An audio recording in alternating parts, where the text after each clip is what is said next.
went down over the years, became an industrial area, and it's now coming back. And I'm involved in, I'm chair of the land use committee here. The neighborhood was transitioning into a very exciting neighborhood. Late because of the problems we have with homeless, like most cities in the world. Our neighborhood happened to have the old highway running through Burnside Gorge, the old Trans-Canada Highway. That's now moved off, but as a result, we have a number of old hotel motels here that were not being really put to full use. So the government decided to move a lot of the homeless into the hotel motels. And concentration just caused a problem. When we did have some smaller numbers here, they fit in well with the community. They worked well. The community supported them. And now they're sort of overwhelming the community, along with the problems that come along with that. So I'm hoping to change that. So, and this will be part of it. So. I'm David King. I'm the chair of the board of the Gorge View Society, which owns and operates Chown Place. Chown Place is a 5.6 acre parcel of land in the midst of the Burnside Gorge community that Avery was just talking about. And on this, we have 13 buildings with 108 units of residential accommodation. You're going to see it during the course of our tour.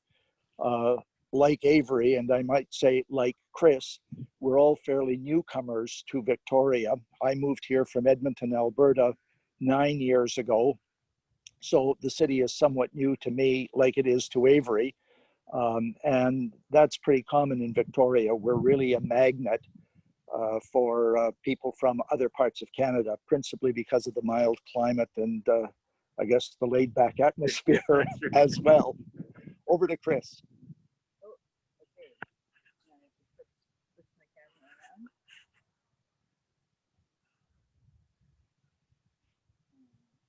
I'll just do this.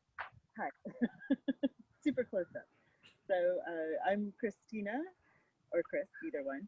And I am the faculty you'll never see because I live up here in Victoria, but I'm technically affiliated with the University of Oklahoma. I worked on the Bruce Gaw project. 2 of his students ended up here. So I was doing some research, some historical research on that, and actually my affiliation with the university dates back a little bit further than that. But yeah, so I'm just here and helping Sean out and hoping that the connection between here and there becomes even stronger. Well, we thank you for that, Kristina, and we hope so too.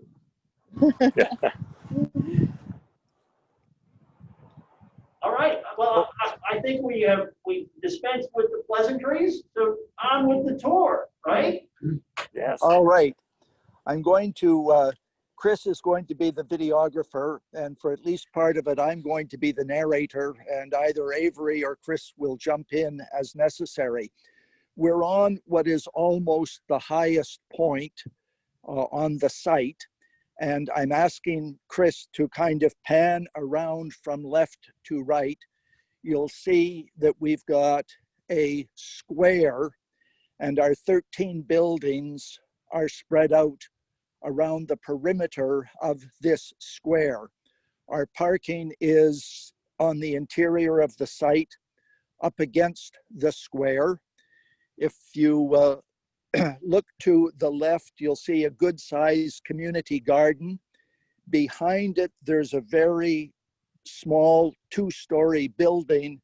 And on the right-hand side of that 2-story building, where it drops to 1, the offices of the Gorge View Society are located. The courtyard, you see the gazebo, you see the lawn, you see the community garden. What you'll see as we walk around is that there are very good sight lines between the buildings. There are a number of places where you can see right from north to south or from east to west. So I think that is a good place to start. and we will walk to the south side of the site. So David, while you're walking, let me ask, we were wondering where you have your offices. Are there also maybe like some community facilities for the residents? Not in that building, but actually in the building on our immediate right now. While it looks to be one-story cottage style, it's actually got a lower floor where there is a laundry, a community hall, a small kitchenette, washrooms. And so that is a place that the community can gather. Okay. In ordinary times, it is also where the board of the society meets once a month. Good morning. No, this is sort of Yesterday afternoon, we were talking about security. So is that a Gary oak tree near you? Yes, we're coming to the south end of the built-up portion of our site. And what we're walking into now is what we call our Gary Oak Grove. And yes, these are Gary oaks spread through here. Until about 10 days ago, this was actually completely covered with undergrowth, which we have cleared out, partly out of concern for vagrancy. As I think I mentioned one moment ago in an aside to one of our residents, we actually did this tour yesterday afternoon, Sean, with a consultant, with a couple of consultants who specialize in crime prevention through environmental design.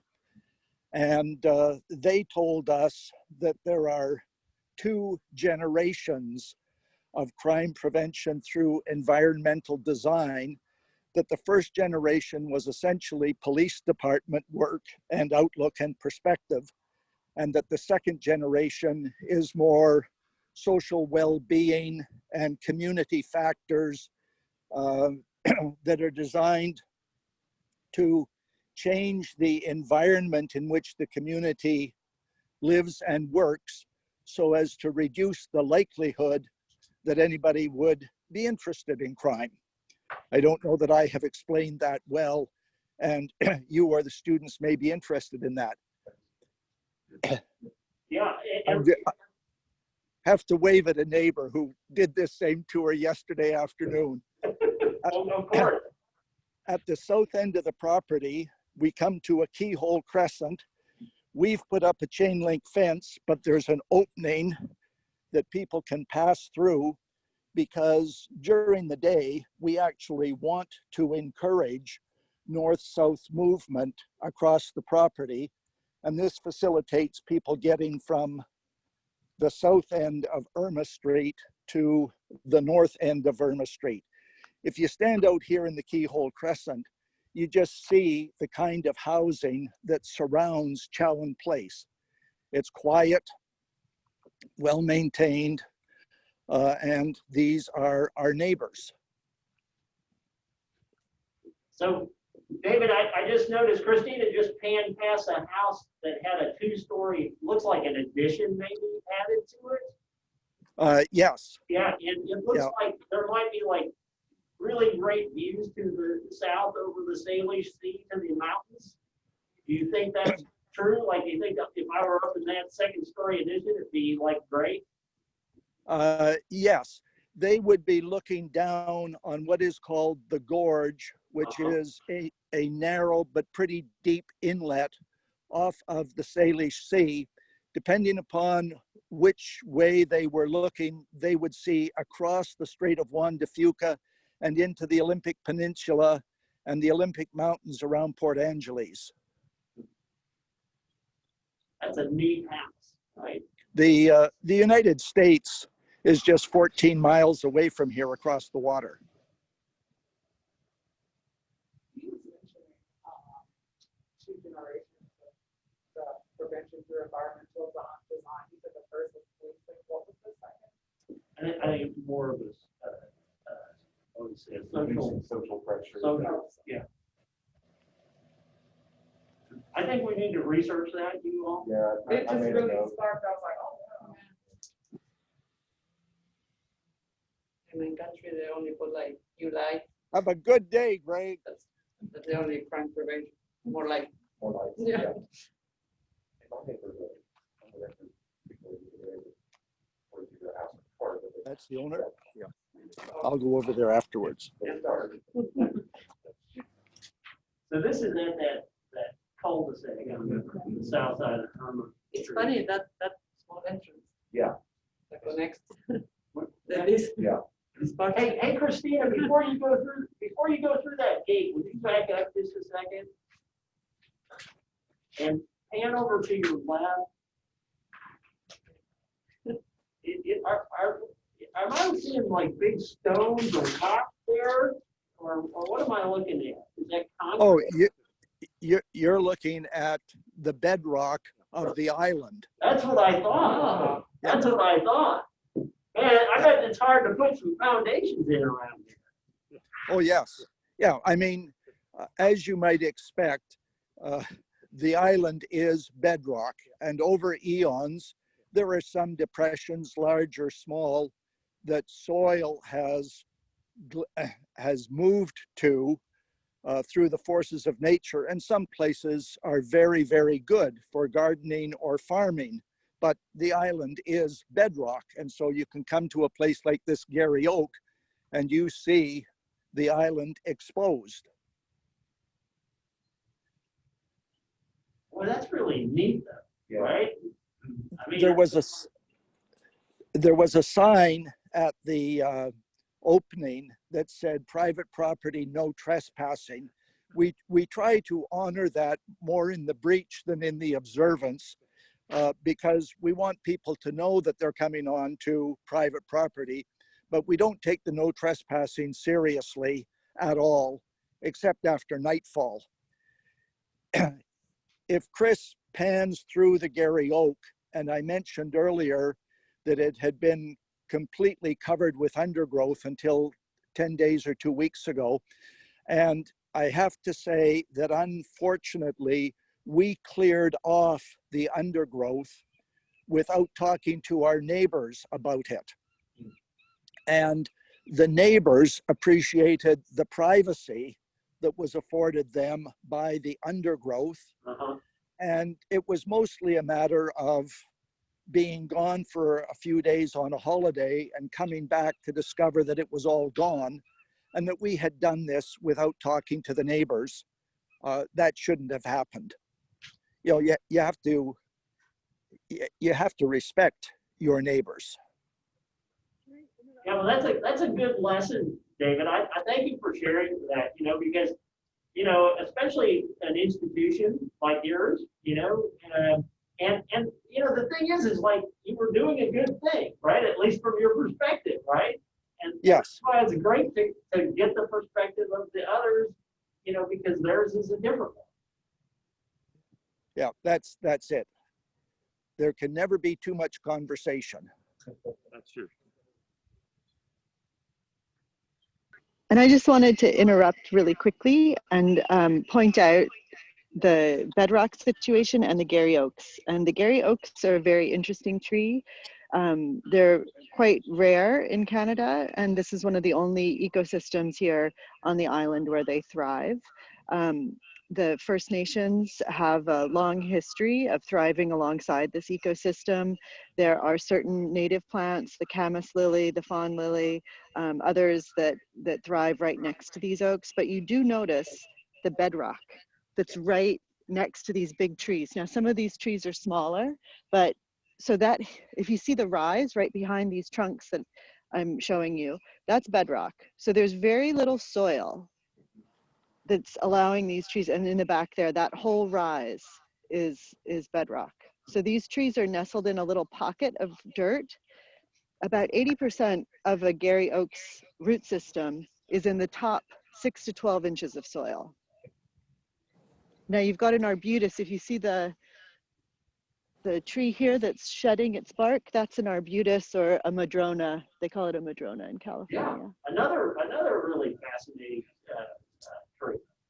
Yeah, but so just to note, again, the interestingness of these trees, and they're very well suited to this ecosystem, and they're a tree that we believe even through climate change is going to continue to thrive. They do well with the droughty summers and the rainy winters, and even though we're predicted to become more extreme in that pattern, the Gary oaks are supposed to do okay. So it's one of the trees that is being encouraged to be planted now, as opposed to, you know, some of the more ornamentals that were done maybe 30 years ago. And some of the trees are tagged because the city of Victoria and the province of BC are serious about protecting the Gary oak on this part of the island. Yeah, oh, I see it there, yeah.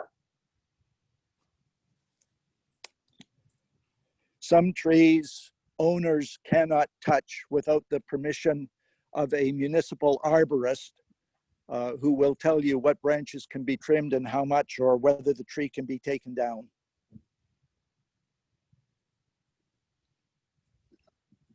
There are 2 or 3 very small outbuildings that our groundskeeper maintenance man uses.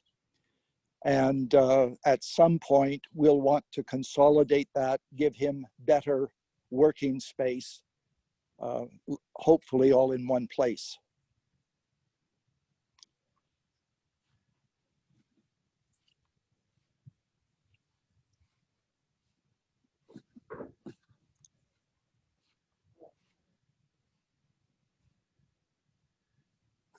We'll go that way.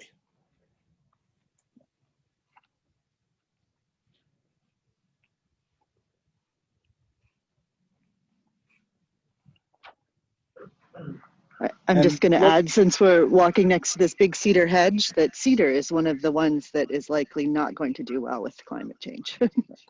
And Chris, if you stop right there and just pan down the street, here you can see the kind of sight lines that are available on the site.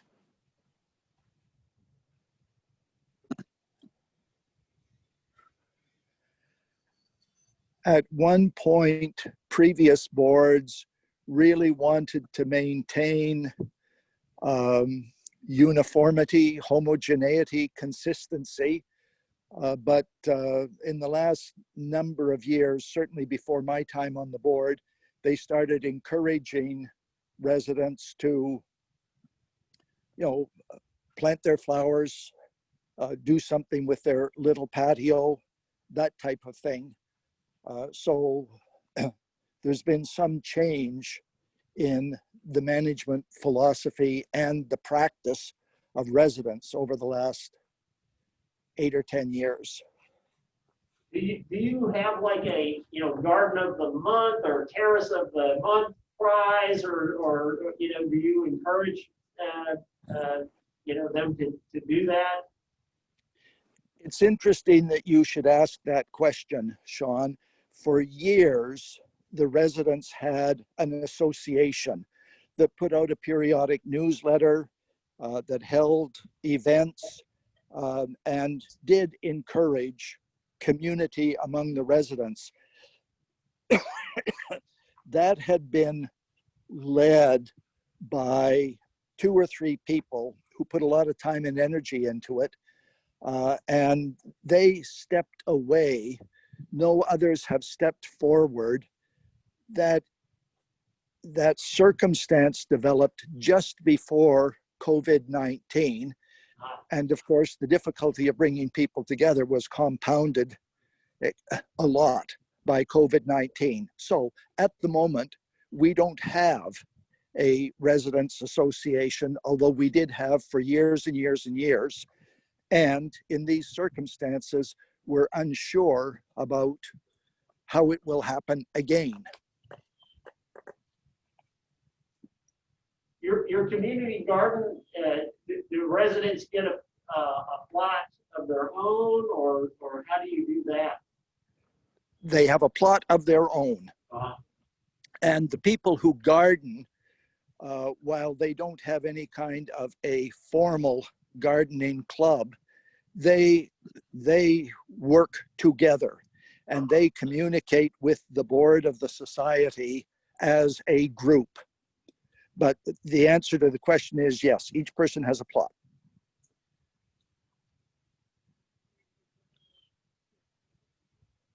And do the residents, are you like a condominium or a cooperative? Do they own their units? Do they rent their units? They rent their units from the society. Okay. The society owns the property and the buildings and acts as a landlord. The society was actually established in the late 50s by the United Church of Canada, which is the largest Protestant denomination in Canada. It's a union of all Methodists, all Congregationalists, and about 2/3 of the Presbyterian Church that existed in 1925.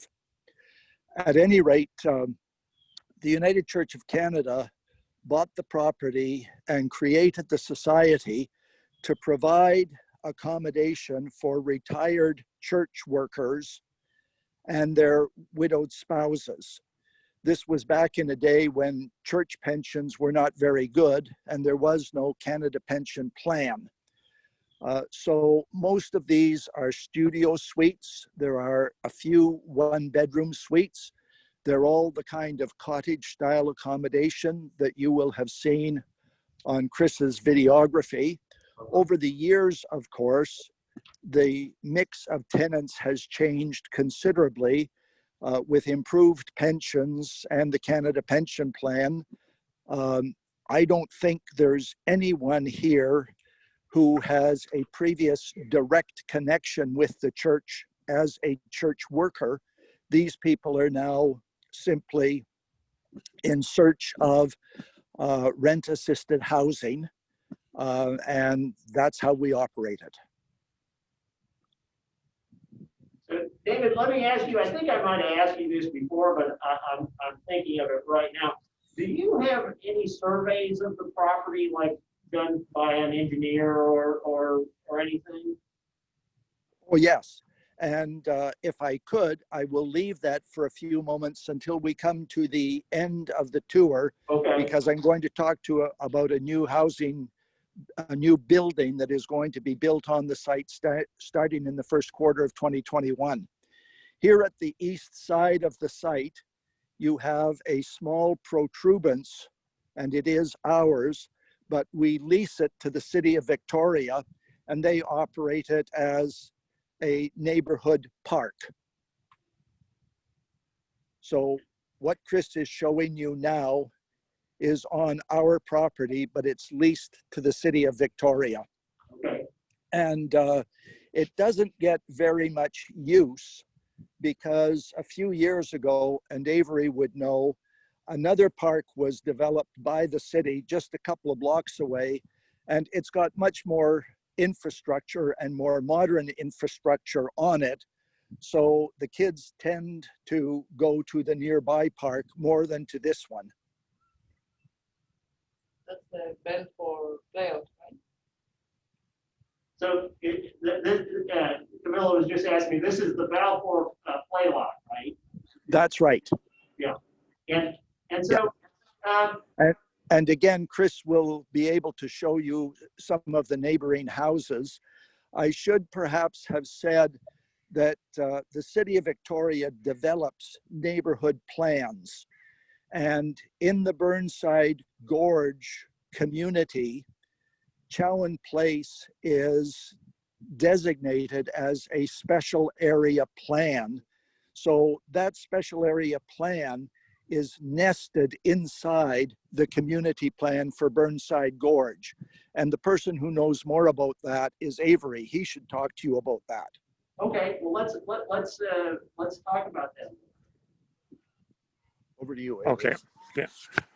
Hello, everyone. Yes, as part, as David was saying, we have a fairly new community plan based on input from all the neighborhoods or from the residents in this neighborhood. Chown Place is a special planning area, indicating that it's separate,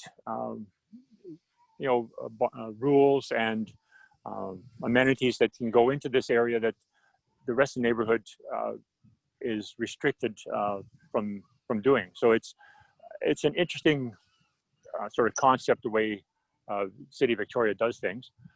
They tend to do sort of spot zoning for a number of special areas, and Chown Place is one of those because it's such a large undeveloped site, basically, or minimally developed, put it that way. And so the City of Victoria sees the opportunity to do special things in a location like this. So it's looking forward to seeing what comes up from all these discussions. It'll be interesting development exercise, see how things can involve the neighborhood and still be a sort of a separate entity on its own.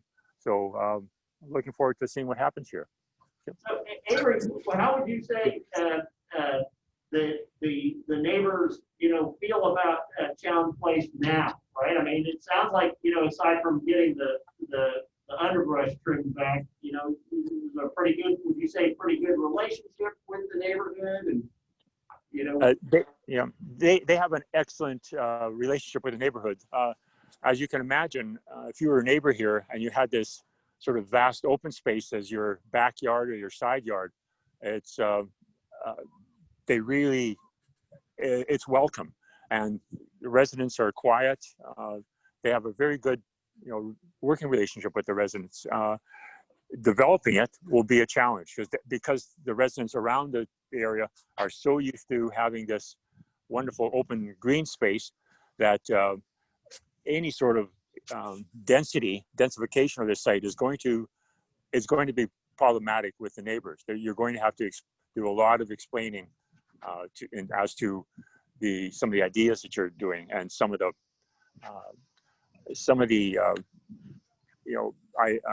proposals that you're putting forward. You obviously have to keep the density of the redevelopment less as like on the east side where we're standing. Here, it would be the shadowing is very important because any high buildings right here would obviously affect these neighbors here, that they lose any afternoon sunlight if you do anything very high here, as opposed to the entrance to the site along Harriet, which is a busy road, and there would be no sort of neighbors really affected by development there. So that'll be an exercise that you have to take a look at. So yeah, that's a great challenge for us, right? So that's what I love to hear, right? What are the issues? What are the challenges? So let me ask you about Harriet Road. Are we going to walk out to Harriet, you think? Yes. Yeah, we'll do that here. Okay. We'll look around. Yeah. And Avery raised a number of points. I'll deal with the last one first, and that is that Greater Victoria. Good morning to you. Good morning. They're part of the show now. Yes, exactly. Greater Victoria is 14 different municipalities, or is it 16? 14. 14. We've got a metropolitan population of about 400,000, but only 80,000 of those actually live in the city of Victoria. And so you've got a number of challenges that are metro-wide, and it's difficult to respond to them on a metro-wide basis when you have 14 municipalities. So Harriet is the boundary, the western boundary between the city of Victoria and the municipal district of Saanich. So the city of Victoria governs us on our side of Harriet. There's different zoning and different projections of population on the other side of Harriet. All of this is one story, as you can see. and some of it is 60 years old. There is a really serious housing crisis, and especially a crisis of affordable housing in Greater Victoria. The municipalities, all of them more or less, and the provincial government are really, really anxious to get more affordable housing in this metro area. And so when you look at this site, which has 13 one-story buildings on it, some of which are 60 years old, you raise the question of redevelopment. And this is where Avery's comments are very pertinent. Some of these buildings could still have a useful life of another 20 or 30 years, but there needs to be some redevelopment. And obviously, the political interest would be to increase the density on the site, which either means more footprint on the ground, or it means going higher somewhere. Hi. Good morning. Hi. In order to retain green space on the ground. So the society is just beginning to do work on a master plan for the site. But I mean, we haven't even signed the contract yet. So when I say we're just at the beginning of it, that's what I mean. Yeah, and you know, hopefully we can maybe be part of that and offer some ideas. That's right. The other thing that Avery mentioned that I should come back to is that so far, all of our tenants have been 55 years of age or older. I said a few minutes ago that the original intention was to provide good quality, low-cost accommodation for retired church workers. So for 60 years, our mandate has been to provide housing for people 55 years of age or older. Sorry, I'm talking and not thinking about what my videographer is scanning. So I have some questions there, David. So why don't you guys just stop for a second. So the first thing is I saw the plant sale sign, right? Yes. Is that something that, you know, like one of your residents is doing, or is it you know, like what, you know, somebody from is bringing plants there, or what is that all about? I think that it's a neighbor, not one of ours, but I'm not sure. Okay, and then I also see those bollards in the middle of the road there. So am I right? Is that is the end of Irma, right? I missed that, Sean. I'm sorry. Okay, the bollards is that's Irma's at the end of the street. So let me ask you, right. what is the purpose of the bollards?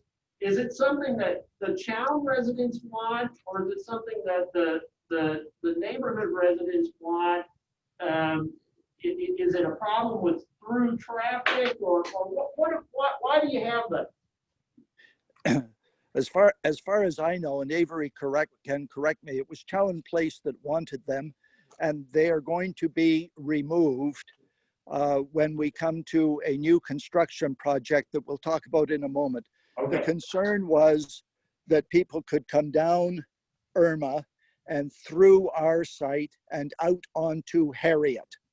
And people just didn't want that through traffic, given the population here. But we're about to build a new building, and the fire department made it a condition of development approval that they wanted better access to our site. So those will come down. And then we will have to address the question of through traffic. Uh-huh. How many parking spaces do you have? I think we've got about 65.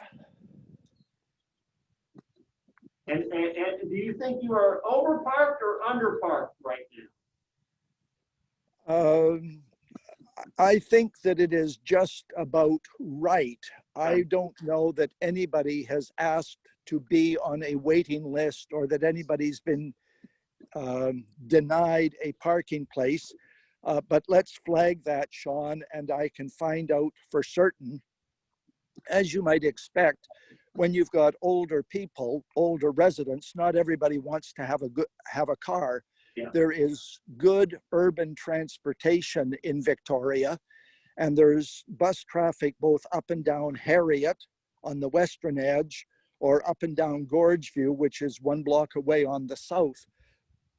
So the need for parking has not been an issue to this point, but it is going to be an issue for the next 16 months and perhaps thereafter, because we're going to build a 4-story unit with another 58 units of accommodation.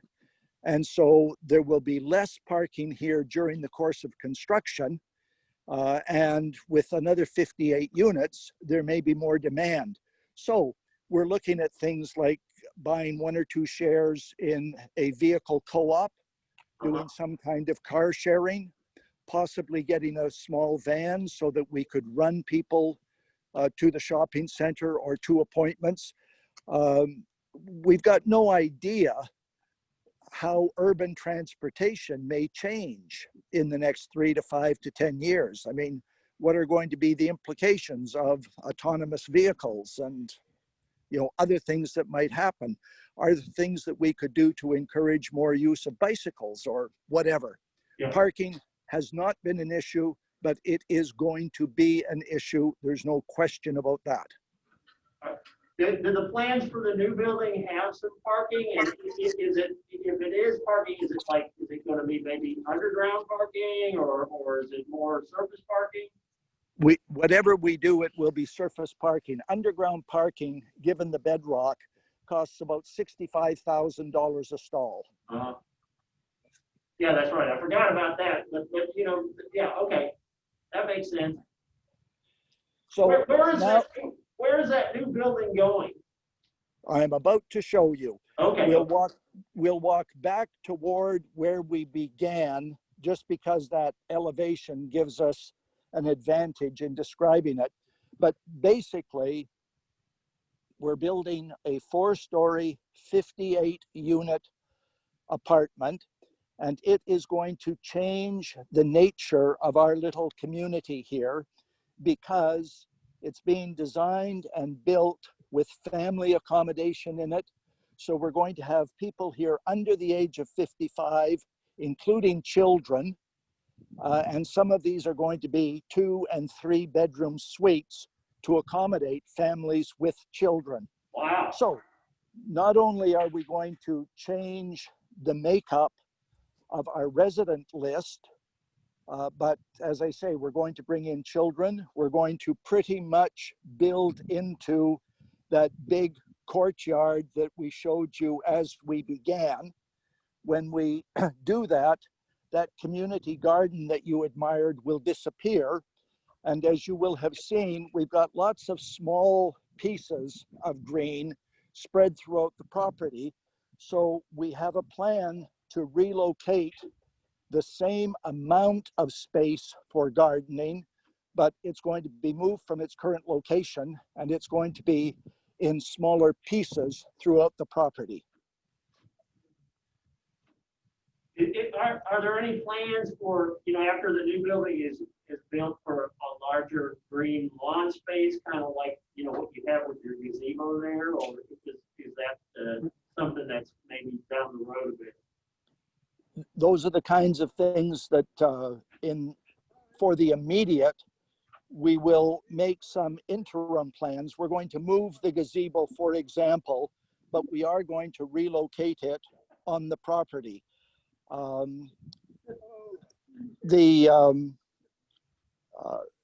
The master plan, personally, I hope, but I'm a layperson, and at the end of the day, it could be a very different set of decisions.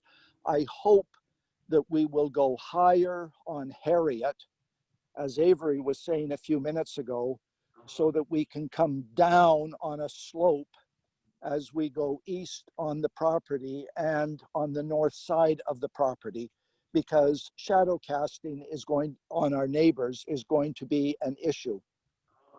But That's to something the we can study, David. We can build a model to study that, you know?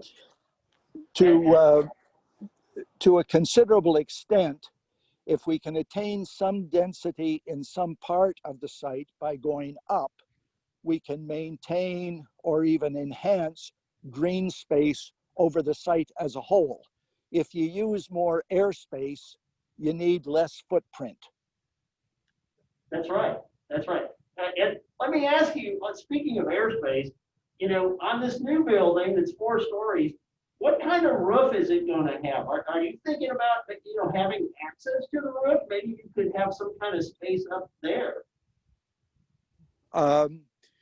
Apparently, and this was before my time, Sean, they looked at it and decided that it was too expensive in this building.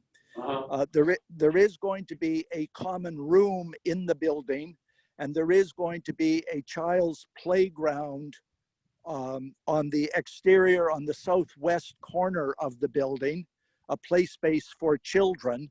But in terms of green on the roof, the answer is no. But is it going to be a flat roof, or is it going to have a pitch? It's going to be a flat roof. Okay.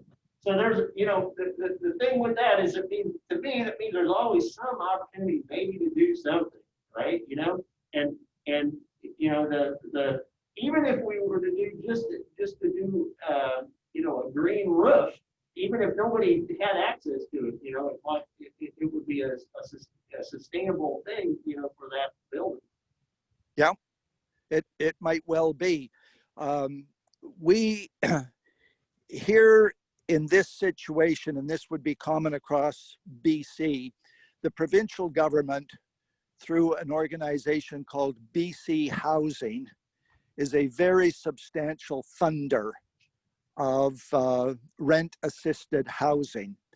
And so we have entered into formal contracts with them, and their contracts are relatively small in the first couple of instances. And then they give you construction financing as you put a hole in the ground. And then they give you takeout financing when the construction is completed and occupancy is about to begin. So this 4-story building that we're talking about is about a $13 million Canadian building. And we've entered into contracts with BC Housing that give us cash flow in the pre-construction phase of about $800,000, if I remember correctly. And this is why you want to record this, because some of these numbers we want to check for accuracy.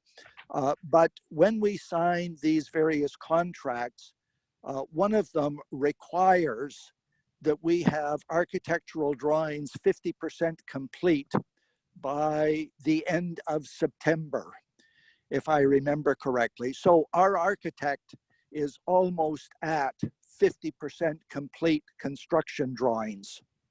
I think it's actually earlier. It might be the 15th of September that he's got to be at 50% complete construction drawings, because of course BC Housing supervises those before it's put out to tender. I mean, the government is very involved. For an organization like ours and like many, this is a good thing because we have some skill sets, but when it comes to looking at architectural drawings, though we have a consultant and we have retained an architect, and BC Housing is paying for those, you know, an extra set of eyes is something we're satisfied with. Yeah, yeah. Now, it would be great for us to have a look at those drawings, right? And that's why I was asking about a survey as well. So I have obtained all of the geographic information system data from the city of Victoria. And it's fantastic. It's really good. But it's not going to have the level of detail that a survey that you have at your property, right? And, and so anything like that we can get our hands on would be really helpful. And I'll have one of the students follow up with you David. That would be appreciated. If you would tell me what technical terms would be used for the information you want, because I'm a layperson. Yeah. And if you make a request that is general and not specific, I'll turn around and ask for information that is general and not specific, and you won't get the detailed and technical information that perhaps is available that I wouldn't have the wit to ask for. Yeah, we'll write out a detailed request. Okay.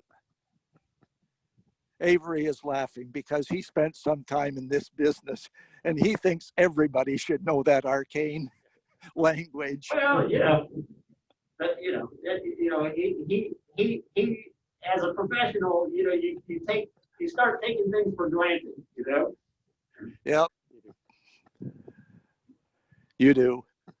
I spend a lot of time at one point in my life with a premier, a provincial premier, who would give us hell if we ever used acronyms, because he said insiders know a language that citizens do not know, and oh, we would catch hell if we used acronyms. All right, so it looks like we've dropped Avery's feed. So I think we may have to share with him a little bit. Can he still Yep. hear from your phone, David? Yeah, I'm here. I can. All right, great. Avery, Avery, how involved has the neighborhood been in the expansion plans for the new building? Very involved. What happens in the way a proposal works in Victoria is initially the developer, the proponent, comes to the land use committee, which consists of about 5 residents in the neighborhood, and we sit down. Most of us have some experience in development or land use or architecture or something like that. They meet with us. We give them what we think the neighborhood would be looking for. Then it goes to a community meeting, which our association sets up, invites all the neighborhoods within, I think it's about a 200-meter radius of the proposal, and they all come in, and other people can come in, and they listen to a presentation by the developer. They then get to ask questions, give them their opinions of what they would like to see. That then goes in front of council. I write a letter with sort of a feedback from that meeting. It goes to council. Council sits listens to a little proposal by the proponent of the development. Then they recommend whether it goes forward to a public hearing or not. Generally, rarely do they turn it down. It goes to a public hearing, which is open at City Hall. It's open to any member of the public who would like to sit in on the presentation, and then council hears at that public hearing from anybody who wants to speak to the proposal, and then they vote at that meeting whether to approve it or not. And that's it's gone through all those steps, and there was very little feedback from the opposition from the neighborhood, because this building is located in the center of Chown Place. It doesn't affect, visually doesn't affect any of the neighborhood other than the Chown Place residents. The only comments were where we were talking about where that one street that's opening up. The neighbors on that street didn't want it opened up because they were concerned about the increase in traffic, but that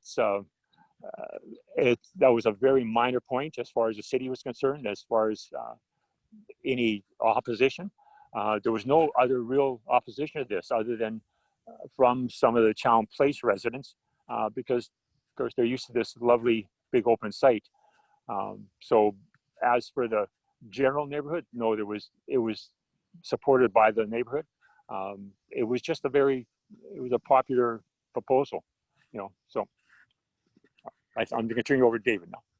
Okay. Yeah. That's you know, I really appreciate that perspective. I also appreciate hearing about the approval process, which sounds, you know, more, maybe a little more organized than our processes around here, right? You know, and maybe more equitable too. You know, I don't really know enough about it yet to say that, but it sounds like it would be. How about we head out to Harriet Road now and take a look at that? If I could add to what Avery said, I think it is a pretty well-developed process, and some minor variation on it is pretty common, I think, across most of Canada, certainly in any of the larger urban centers. I mean, developers will sometimes say they don't like it because it adds time and cost to a development. But speaking for myself, I would say that on the whole, it's a pretty good process. It provides the opportunity for considerable citizen input. There's always the issue of, yes, we spoke, but were we heard? And, you know, I think that will always be a part of the political process. Avery mentioned the opposition of some of our own residents, and that should be commented on. It really came at the 11th hour. We had had a number of meetings with residents, and while concern had been expressed, we hadn't understood it as opposition. But just before the Committee of the Whole with the City of Victoria, we did see a petition that had, if I remember correctly, 112 names on it, and about 45 of them were our residents, and about 55 of them were neighbors off-site, but in Burnside Gorge. And at that point, developers, including not-for-profit societies, tend to say, well, maybe that's a little bit of NIMBYism when it turns up at the 11th hour, but I have to tell you, it was there. You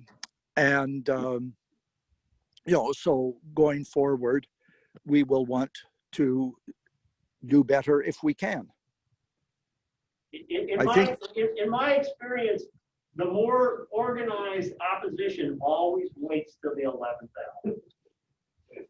I can't tell you how many plans I've done and how many outreach exercises we've done where we've asked for people to raise the objections, but many of them don't want to compromise. And if they enter into the discussions early enough where there can be compromises, they don't want to give anything away, so they wait till the very end and they wait till they get to the ultimate decision maker. That's, yeah, you know, an unfortunate truth. Yeah, and that's been my experience as well, Sean. I guess on the other side, I would say that if proponents are political, they have their feelers out in the community, and whether anything comes to them overtly and directly, they learn about it earlier. Yeah, that's right. That's right. And you know, also, I think it takes, you know, it takes guts, quite frankly, by the decision makers to say, hey, you had the opportunity to get involved in this project and you waited till the end, right? And so, yeah, you know, hey, yes, we'll listen to your comments, but I mean, you should have gotten involved. Yes. Yeah. So. Oh, we were going to show where the building was. The new. Yeah. Sorry, I'm causing that echo. If Chris just pans from those garbage cans and around through the garden over to the gazebo, that is showing you what's basically going to be the footprint of the new building. Yeah, it's going to be a major change, you know, and I can't wait to see the drawings on it. Yeah, and one of the things that concerns us, to return to something that I said earlier, is that historically we've been a community of 55 plus, many widows or widowers. So it's been single person occupancy. When we bring families in here with 13-year-old kids or 5-year-old kids, when we put a playground on the site, when we have young kids on two-wheelers doing wheelies in the parking lot, you know, we've got at least 2 and maybe 3 issues. One of them is that we're going to have a bigger community in terms of numbers. And secondly, the composition of the community is going to be quite different going forward than it has been historically. And thirdly, we need to be very careful to meld this new building and its residents in with the residents who have been here for a long time. You know, when we turned up this morning before the tour started, Sean, we were chatting briefly with a man named Joe, who's been a resident here for more than 20 years. And he loves it. And he loves, I'm extrapolating, but I think he loves what he's accustomed to. And I don't know how comfortable Joe is going to feel. He might be one who feels very, very comfortable. But going forward, this is going to be a different community than he has loved for the last 20 or 22 years. Are you going to have a program to maybe incentivize some of the long-term residents to move into the new building, or is there interest for that, where you know, maybe some new folks go into some of the older buildings too, so it doesn't feel so much like people in the new and the people in the old buildings? We would love to do that, and we have to negotiate with BC Housing because the housing situation here is so desperate that they want every new unit to be a net increase in affordable housing. They do not want people moving out of pre-existing affordable housing, not even our cottages on our site, into the new building. Now, that's their rule, but they have recently indicated that in this circumstance, they would negotiate that with us. Okay. There are a couple of reasons why that's really important. One of them is to merge the communities, but the second one is that if we want to do another building on Harriet Street, we're going to have to demolish a couple of the 8-plexes that we already have, the ones that are 60 years old. And so the question becomes, where do we put our current residents in the event that we demolish something to build new? So that's always an issue. I spent many years designing student housing, and we always called it the shell game, right? And yes, and you know, the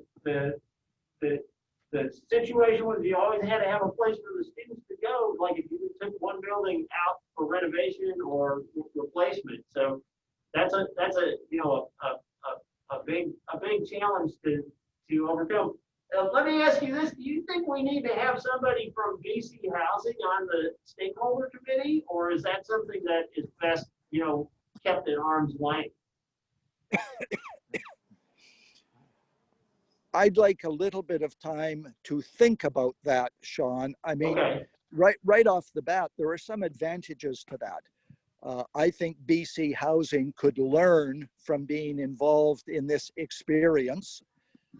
And I think that both Burnside Gorge and us, the society, might benefit from any kind of a contact with a BC Housing person through this project. So those are 2 pros that I see for it. I don't know if others would bring other thoughts to the table. Let Avery and I think about this for our respective bodies. Yeah, sure. You know, I mean, you know, we'll defer to what you think, but I mean, it just seems like, you know, that they have such an important role here, and quite a bit of power, it looks like, too. Oh, they do. Well, everything that you have seen today, Sean, was self-funded by the United Church of Canada. This new project is the first build we do that involves external funding, and that external funding is coming from BC Housing. And as I said, as a generalization, BC Housing is really concerned to get shovels in the ground and build units because there's a very significant crisis of affordable housing here in Greater Victoria, as there is in 2 or 3 other places in the province. So yes, they're an important actor. Okay. All right. Yeah, we got about 20 minutes left. Could we maybe go walk down to Harriet Street and maybe walk into the neighborhood a little bit, go down towards the gorge? Yes. Yeah, I'm just thinking about time, but I think we can get down Harriet. Yeah, I don't want to hold you guys too long, but I just like to. That's should we go down one Balfour? end of the site. I'd like to have a quick look. Students, Yeah. while we're walking here, students, do you have any questions? I feel like I'm hogging the questions right now.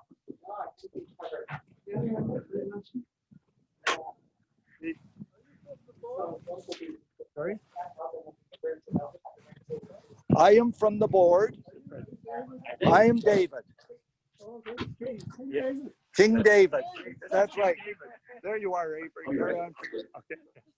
Yeah.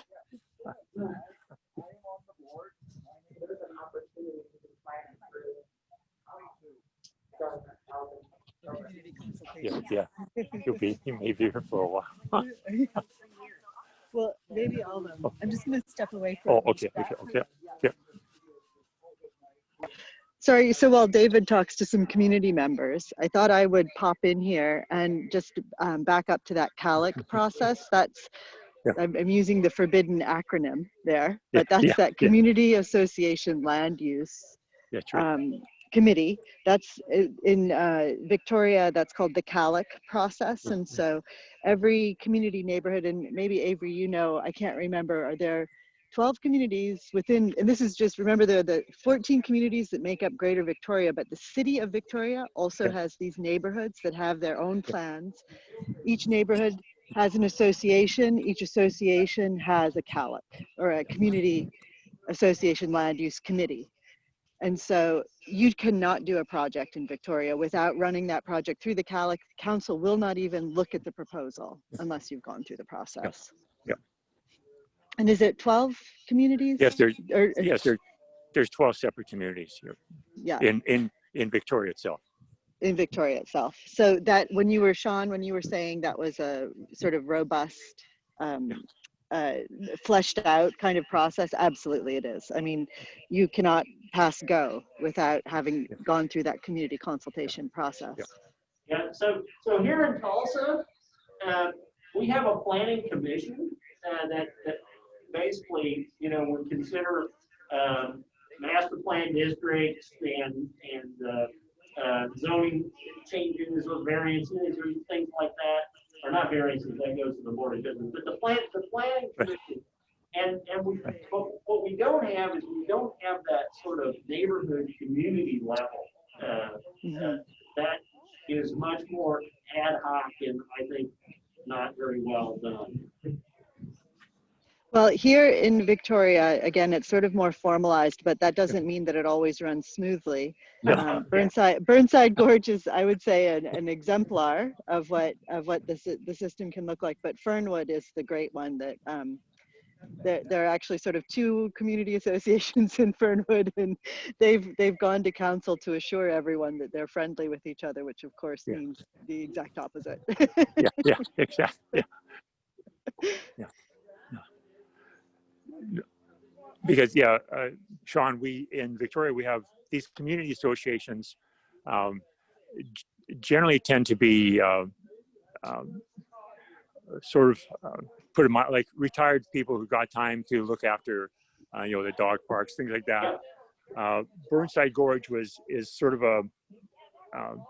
an outlier in that we have serious programs we run for, you know, for child, youth, preschool, seniors, at-risk youth, families. And so we encompass a lot. And our land use is it's formed with people who are sort of knowledgeable in development and architecture. Some of the other neighborhoods are the land use consists of just informal. I don't know, just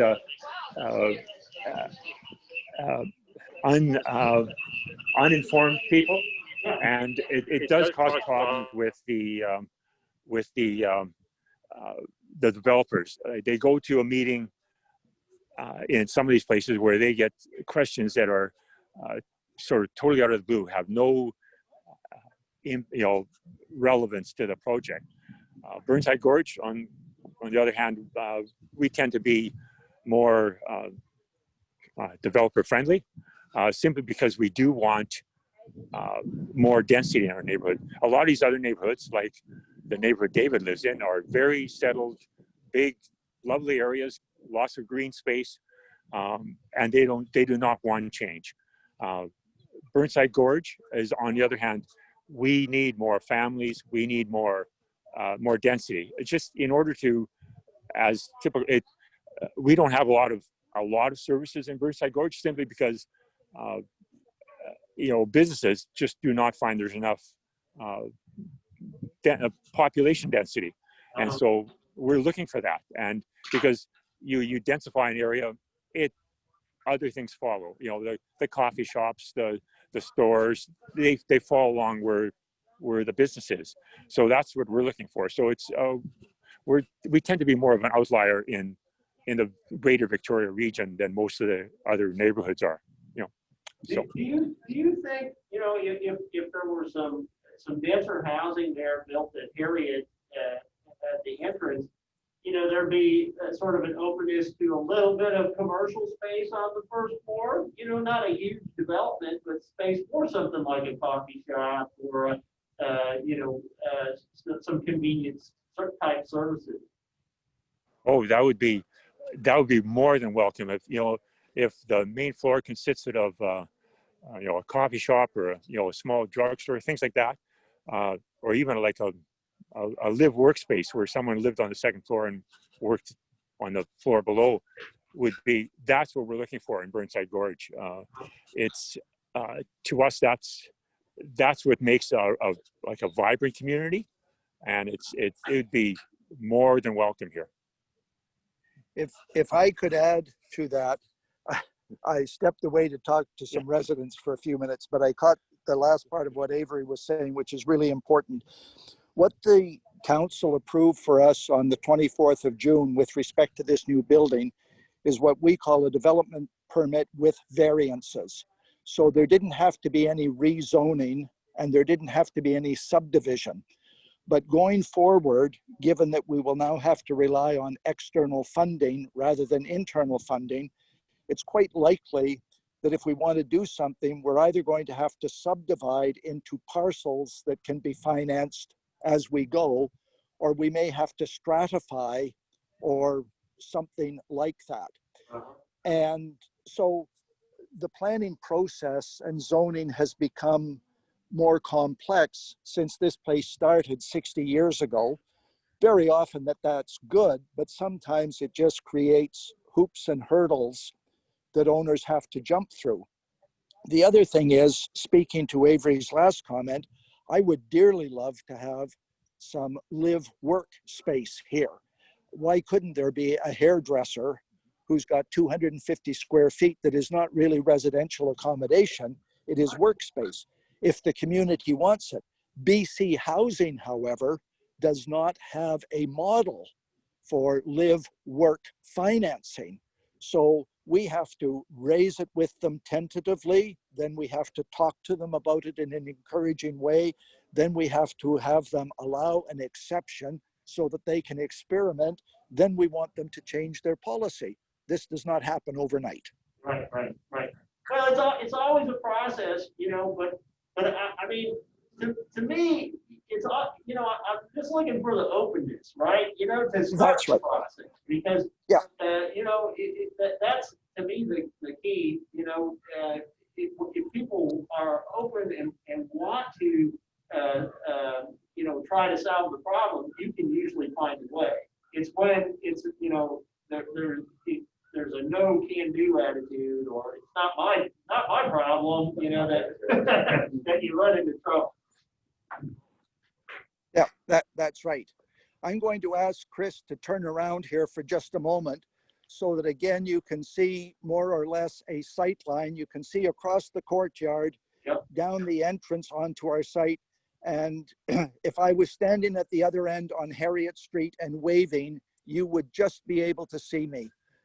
The sight lines across the property are pretty good. And the neighbors like to traverse the property. They like to go east-west from Balfour to Harriet, and they like to go north-south from Irma to the Irma Keyhole Crescent. During the day, that's great. So I don't really see any sidewalks there, so they're just walking down the drive, which looks like it's not Yes. very busy, right? But that's the way. On this main, it is the roadway. Yeah. Around each of the buildings, there are sidewalks. There's actually a very good system of sidewalks, but they are threaded off of the roadway. Oh, we got some puppies. Good morning. Sorry, yes. Chris, Avery, take my phone again.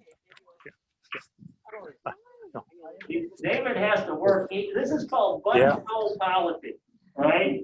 Yeah. He's like the campaign man on the trail there, man. Every person he meets, they're gonna want to talk to him. Well, it's this neighborhood right now is because of the issues with the densification of the homeless in here.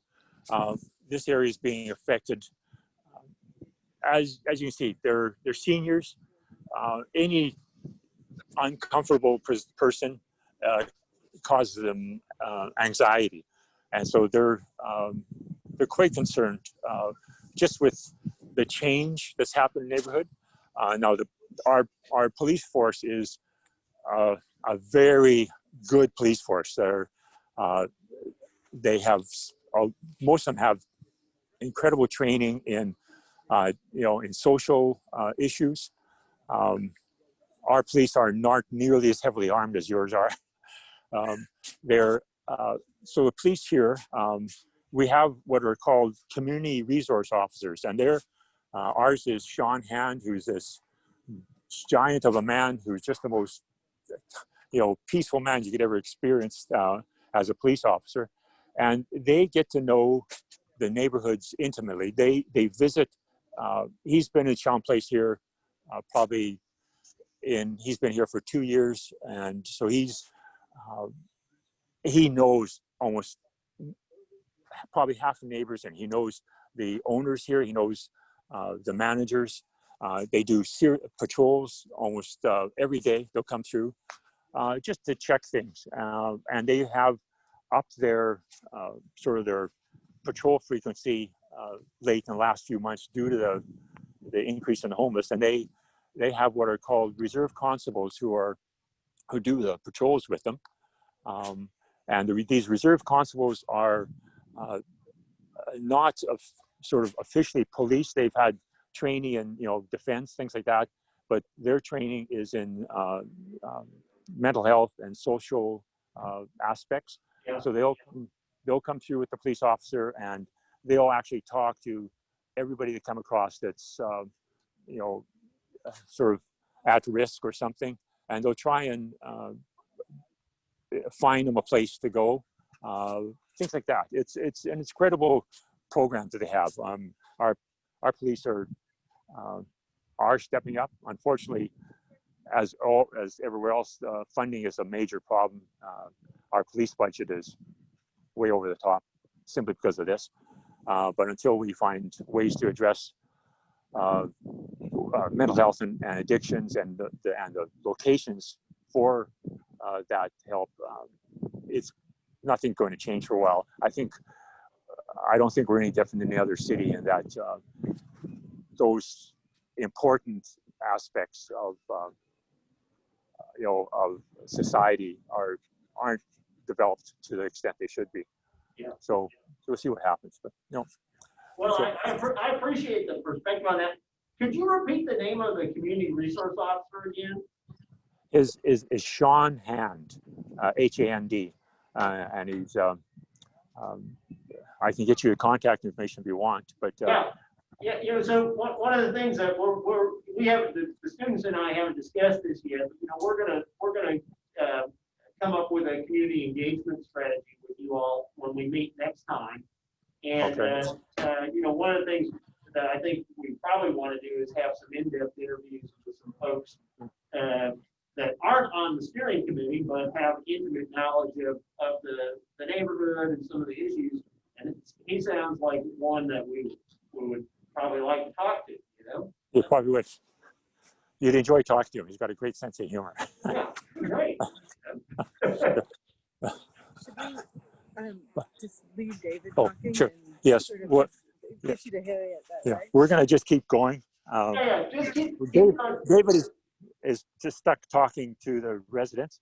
So what we're doing is we're heading out through that little pocket park that we showed you earlier onto Balfour Street, which is on the east perimeter of the development of Chown Place.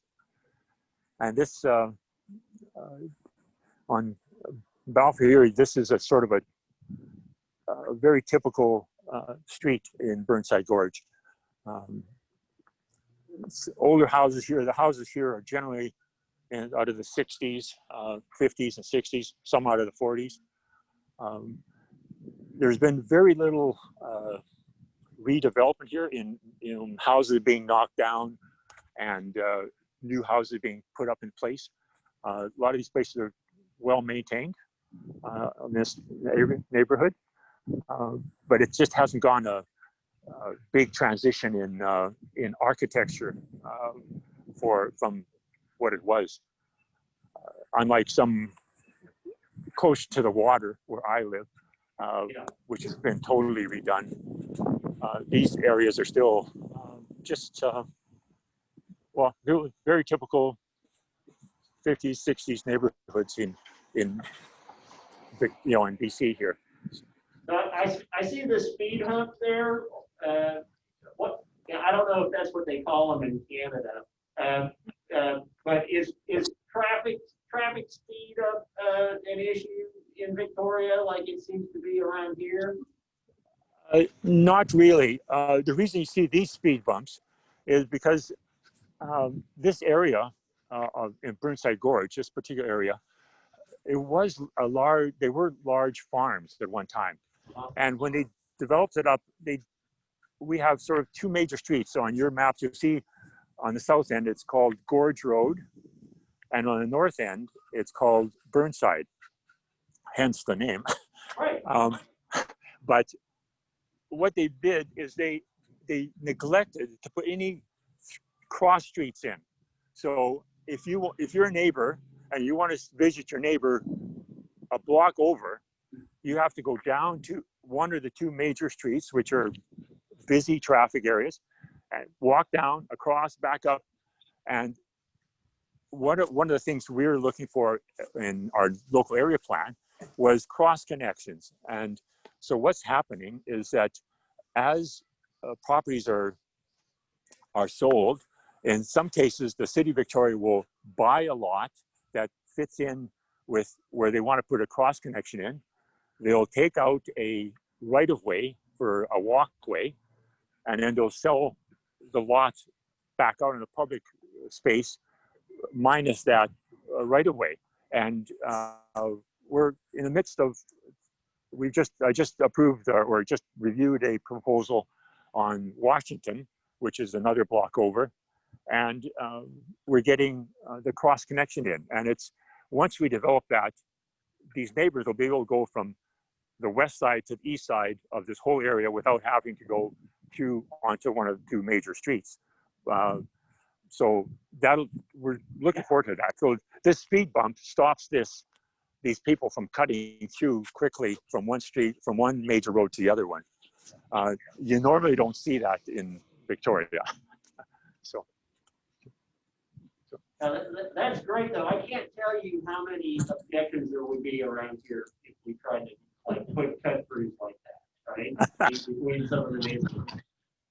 Well, I give granted, you'll grant our city council kudos for stepping up.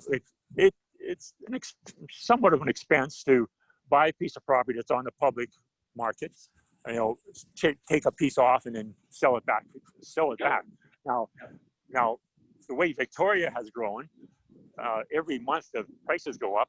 So the city is actually making money by buying the land and selling even with a smaller piece gone. So it's an interesting concept. I don't think that's not going to be viable for forever, but right now it works well. So what we do is Kristina's scaring me now. We're like walking into things.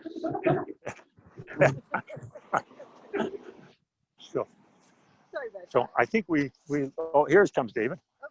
So right now we're down on the south end. We're at Gorge Road. We'll just wait here for David. Yeah, this is great though. I'm glad we got down here to take a look. Okay. So this is what we would call a main arterial around here in Tulsa. Main arterial street. Yeah. Yep. So you see the right there, guys, 40 kilometers per hour. Yes. Who all here besides, I think Camilla's probably comfortable in the metric system. Yeah. How about the rest of you? And you guys aren't used to the metric system, so you're gonna have to get. I was just saying the same thing, Avery. They're gonna have to get used to it because we're gonna do this project in metric. Yeah. Oh, sure, it's Canada. Well, I was in the midst of practicing architecture when it converted from the British system to the metric, and you cannot believe the difficulties there were in doing plans up with a whole set of new scales and plans. So yeah, it's gonna be tough, and usually it's my international students that get the raw end of the deal, and they have to learn the English system. But we're gonna have to go metric on this one. Yeah. Well, I must admit, with computers, the metric system is much better system. I mean, it's based on a system of 10s instead of 12s like the English system, and it lends itself much better to a computer and digital world. So. But they're still 2x4s. Yeah. And they're still sold in 8-foot. Well, it's because you Americans rule the world in production, so we have to follow what you want. Hey, I don't think that's true anymore, or well, it shouldn't be anyway, right? Especially when we're doing silly things like keeping ancient measurement systems, right? Okay, no. Okay, we're just walking along a piece of property. It's the property belongs to the Gorge View Hospital. It was a hospital at one time. It's now sort of an extended care location. And the towers you're looking at are residential towers called Tree Lane Estates. And it is a strata title. I was just there a meeting on Thursday with the police. They're concerned about the homeless too, so they had a little community meeting with the police department and how to better address issues, because the building that we're looking at right now, I don't know, that's one of the hotels that was leased by the province to put the homeless in, and we can walk around the back and we can show you what kind of they get upset about. But it's just one of the areas. So this is a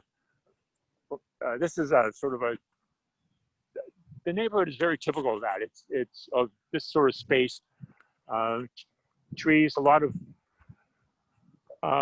older houses that haven't been changed. There's should I try and think what else there's in here? I don't know if you have said it, Avery, No. but because of its location in the city, it's just the kind of place which, if resilience exists in the community, it will regenerate itself, every 20 years.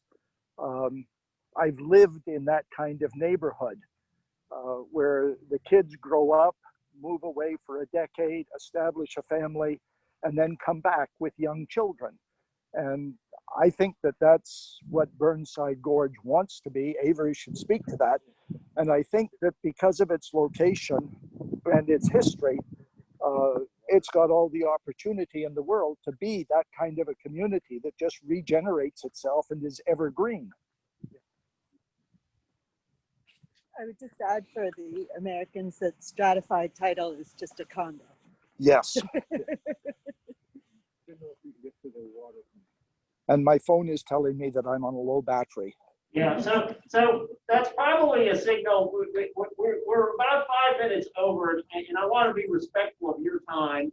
And I think this has been really great, you all. And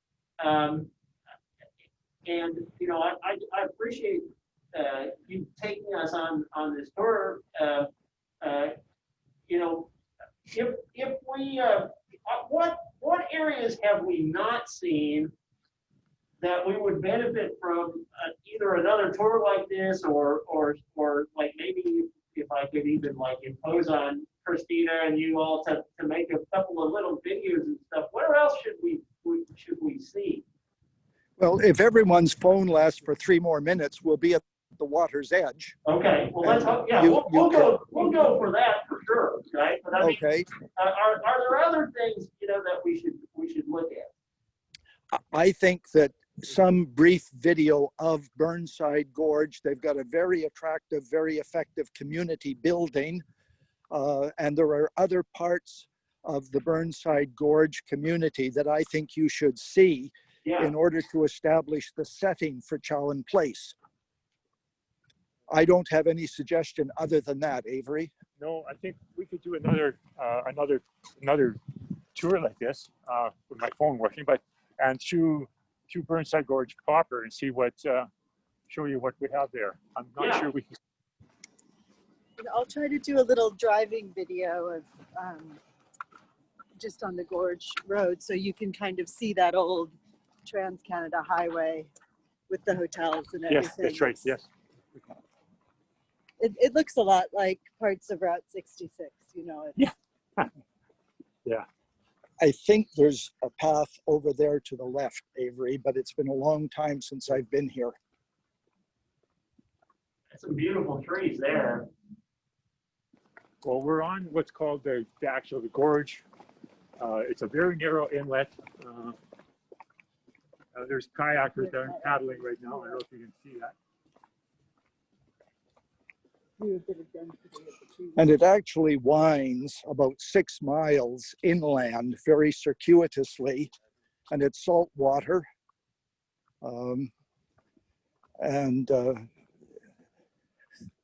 Not to be presumptuous, it reminds me of a mini-scale Sydney, Australia, just because it's got fingers of salt water that protrude into the city.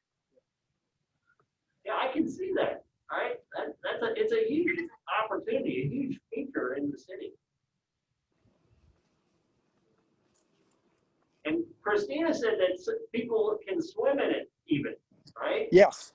Yeah. For quite a few years they could not, but the gorge has been rehabilitated to the extent that a swimming club is starting up. What about boat traffic? I mean, it looked like I was on Google Earth, you could see like piers and things. Do boats go up and down the gorge? Power boats can, but I think there are limits on them. And actually, I haven't seen many power boats on the gorge. Mostly I see canoes and kayaks and paddle boards.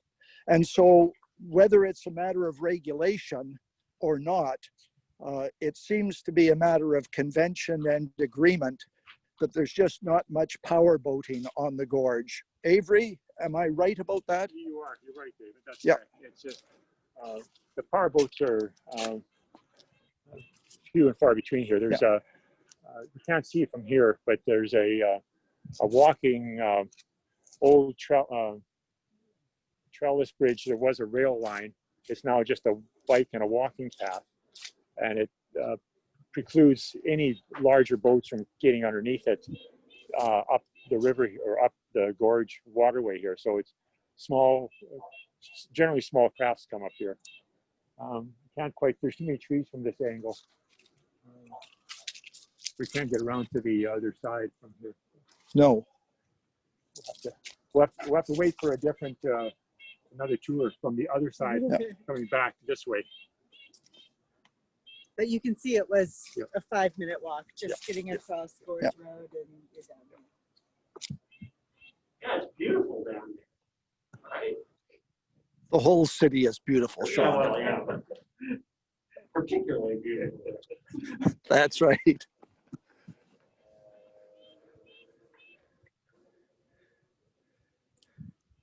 Chris has just found a little bit more open view of the gorge.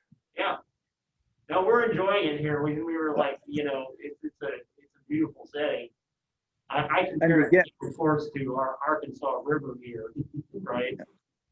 Which the water is kind of the, you know, a brownish hue, right? And we got a big oil refinery on one side. We do have a big park on the other side. No, this is very nice. There's no doubt about it. And I will just say, my battery is going to go in a moment, but I'll just say that I really do look forward to the work that the students do under your tutelage, Sean. I think we have a great opportunity to learn from this, and you're going to bring a different perspective to the whole process and a different set of experiences than we have here. So I'm looking forward to this. I think we'll try to do a video tour one way or another of Burnside Gorge. We'll think more about any third video that might be a good thing to do. We'll think about asking someone from BC Housing to join the steering committee. And if you send me or Avery a list of any documentation that you would like, we'll do our best to get that to you and as quickly as we can. Great. That all sounds really great, David. And I want to thank you all. And I mean, we're going to learn a lot from you. I already have. And, you know, I think, you know, this is a reciprocal partnership. And so in 2 weeks' time, we will have the first Zoom steering stakeholder meeting. And so the students are going to work on an agenda this afternoon for that meeting. And so we will send it out to all of the stakeholders to remind them that the meeting will be coming up.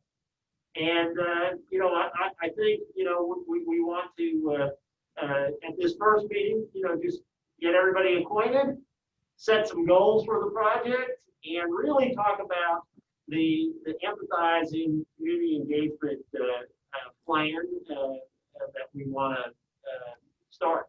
So, you know, I also want to thank Kristina. Her arm is probably hurting by now for doing all the camera work for us and being, you know, such a good colleague to help with it.